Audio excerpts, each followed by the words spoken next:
Well,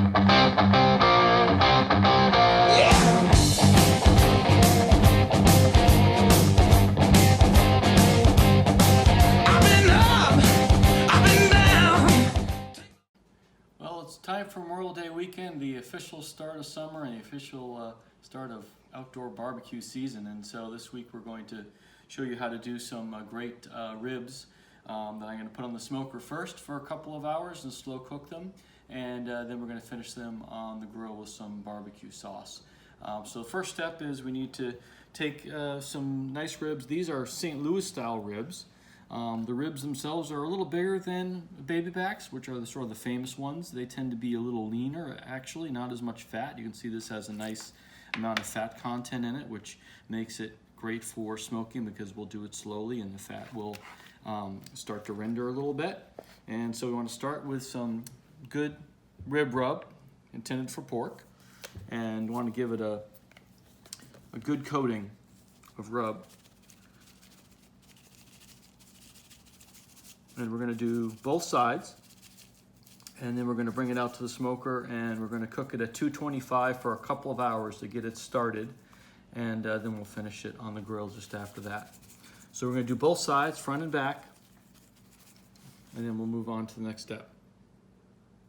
So we're going to go ahead and put the ribs on the smoker. It's been preheated to 225. If you don't happen to have a smoker, you also can do the same thing just by taking the same cookie sheet, putting it into your oven at 225 for about 2 hours and let the fat render a little bit. But obviously having a smoker is going to allow the smoke flavor to really get in here. You could always use a smoky barbecue sauce over the top to help give some of that smoky flavor if you only want to do this in the oven. So we're going to put this in and let it run for 2 hours and do some other preparation for dinner while we're waiting. So our ribs have been going for a little over 2 hours.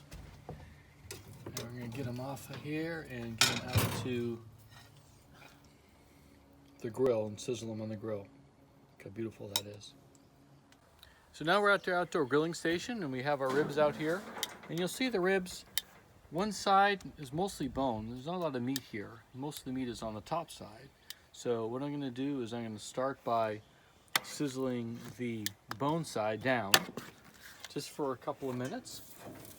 And then I'm going to flip it and give a good sear on the meaty side.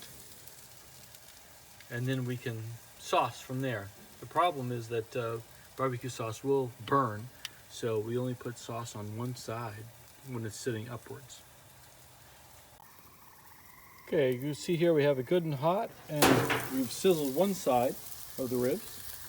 Now it's time to flip them to the bony side, where they'll stay from now on, and we'll just go ahead and sauce the top. So think bacon. You know how you fry bacon on a hot pan to get it to get that crispiness. That's what we're trying to do here. So this is the meaty side. And what you want to do now is get your sauce. I prefer something sort of thick, but you brush it on the top. This is Stubbs Spicy that I'm using here.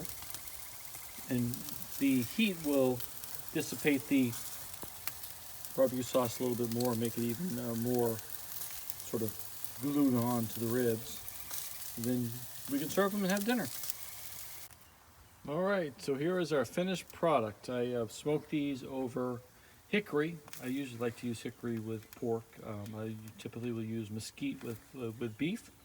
And you see how the sauce there, see how thick it is? It's almost baked on, so that's what you're kind of looking for. The ends are nice and burnt, and this is ready to go.